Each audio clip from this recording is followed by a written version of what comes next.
The first time Emily Hart noticed him, she thought nothing of it. A new face at the cafe, sitting by the window with a paperback novel and a quiet smile.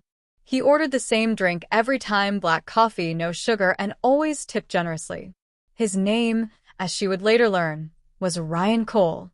He was polite, soft-spoken, and had a way of making even the smallest talk feel important. At first, she appreciated the attention.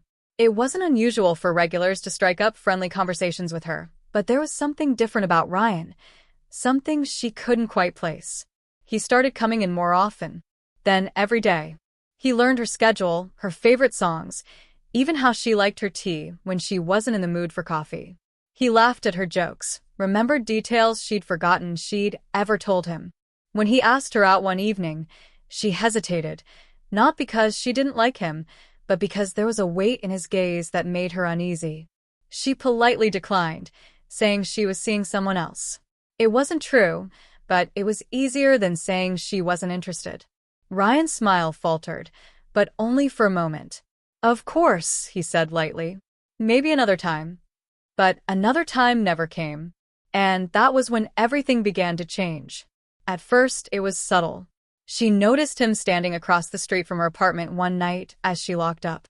Another time, she caught a glimpse of him in the reflection of a store window, watching her from a distance. She told herself it was coincidence, small city, familiar faces, but soon, the coincidences became too consistent to ignore. One morning, she found a note tucked under her windshield wiper. "You looked beautiful in blue today." The only problem was she hadn't worn blue in days. Her friends told her to go to the police, but what could she say? He hadn't threatened her. He hadn't even spoken to her. He was just there. Always there. Ryan, meanwhile, believed he was patient, not obsessive. In his mind, Emily was meant for him. She simply didn't know it yet. He followed her quietly, memorizing her habits, her favorite route to work, the way she tucked her hair behind her ear when she was nervous. Every text she sent, every post she made, every smile she gave someone else, it all became evidence in his twisted conviction that she belonged to him. When Emily finally gathered the courage to block him online and change her number, it was like severing a lifeline. To Ryan, it wasn't rejection, it was betrayal. And betrayal, he believed, deserved punishment. The first true warning came when Emily's cat went missing. The door to her apartment was still locked, but the window had been left slightly open. She searched for hours, calling into the dark, only to find the poor creature the next morning, lifeless on her doorstep, its collar neatly placed beside it. There was no note, but she didn't need one. She knew.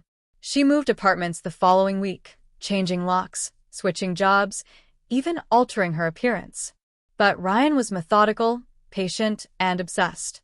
It wasn't just love he wanted anymore, it was control. Months passed in relative quiet. Emily began to breathe again, thinking maybe he'd finally moved on. But one evening, as she returned home from work, she found a bouquet of lilies, her least favorite flowers, resting against her door. Tied to them was a ribbon and a note. "You can run, but you can't hide from love." Her hands trembled as she called the police. This time, she demanded action. They filed a report, promised patrols, and told her to stay with friends. But protection on paper meant little when obsession lived in the shadows. Ryan was no longer content with watching. He wanted her to understand what she'd done to him, to make her feel the same fear he'd felt when she walked away. He broke into her apartment one night, standing over her as she slept, his fingers hovering inches above her face. He didn't touch her. Not yet. Instead, he left behind something worse, a photograph of her, taken from the foot of her bed, and a single line scrawled beneath it, "If I can't have you, no one will." When Emily woke and saw it, something inside her broke. She packed her things that day and fled to her sister's home 2 towns away. The police increased their efforts, but Ryan always seemed to be one step ahead. Cameras caught glimpses of him, at gas stations, outside her workplace, near her building, but never long enough to catch him. For Ryan, the hunt had become a religion. Every step she took, every place she fled, only confirmed what he already believed.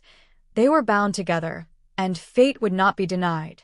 His obsession twisted into delusion, then rage. He convinced himself she was mocking him by running, that she was trying to make him the villain in a story that had always been about love.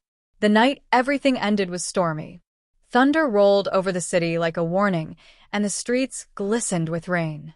Emily had been staying at her sister's house for 3 weeks, careful not to go out alone. That night, she was home by herself, her sister working late, the doors locked, the lights dimmed. She sat on the couch, trying to distract herself with a movie, when the power went out. Her breath caught. She listened.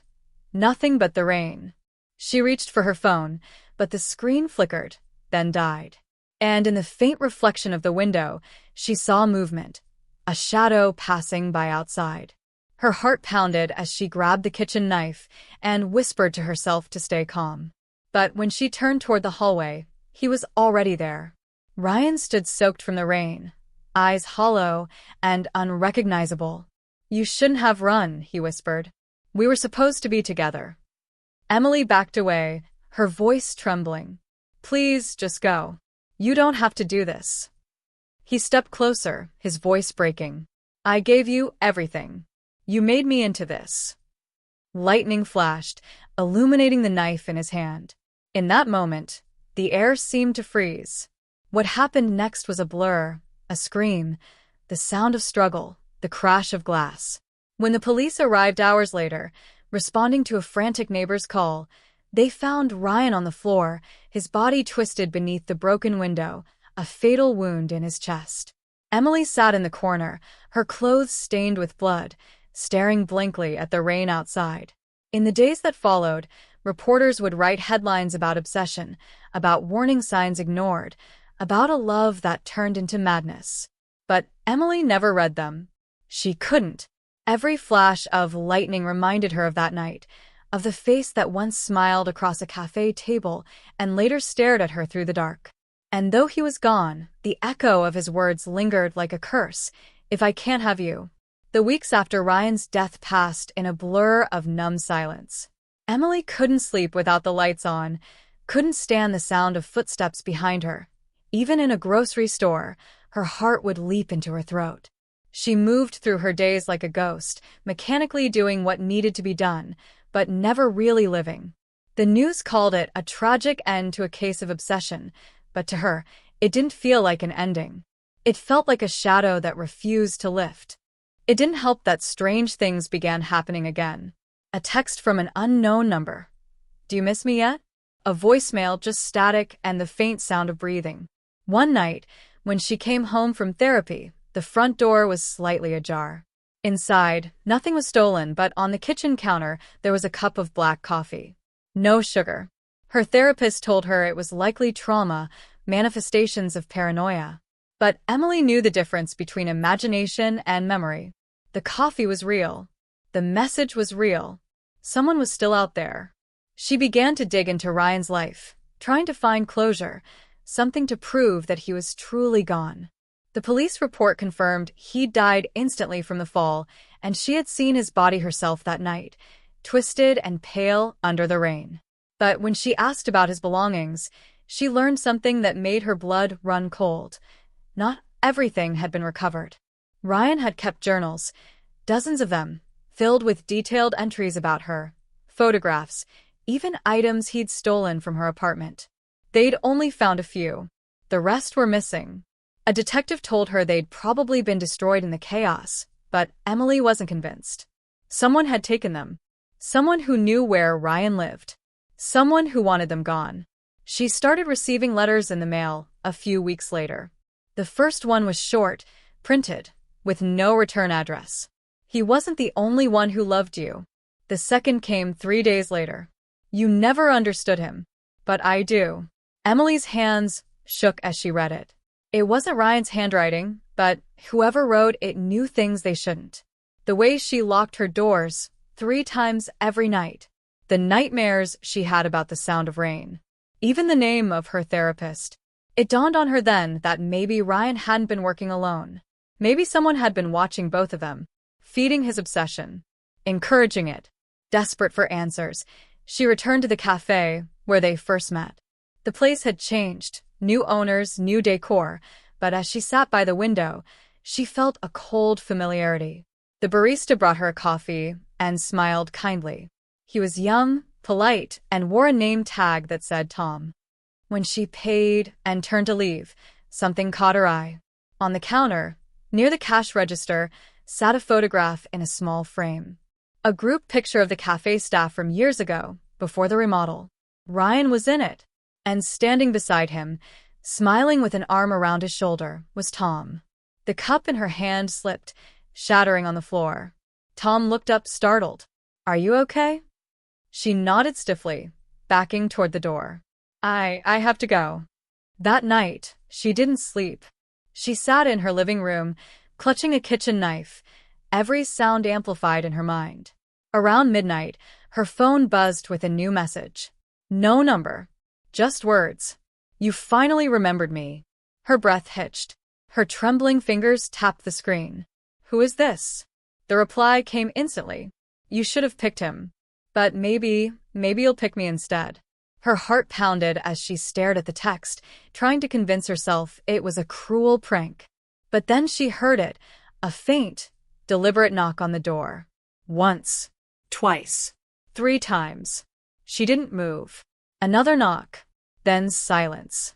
Slowly, she crept toward the peephole. At first, she saw nothing but darkness. Then, a flash of lightning illuminated the hallway, and for a split second, she saw a figure standing there. A man holding something small in his hand. It was a photograph. Of her. The same one Ryan had taken while she slept. Her scream echoed through the empty apartment as thunder roared outside. When the police arrived minutes later, the hallway was empty, but taped to the door was a new note, written in neat block letters. "If I can't have you, neither could he." After that night, Emily disappeared. Some said she fled the country. Others whispered that whoever had been behind the door finally got what he wanted. But the truth? No one knows. What the neighbors did say, though, was that for weeks afterward, every night when it rained, they could hear faint knocking sounds echoing through the building, soft, rhythmic, and patient, as if someone was still waiting.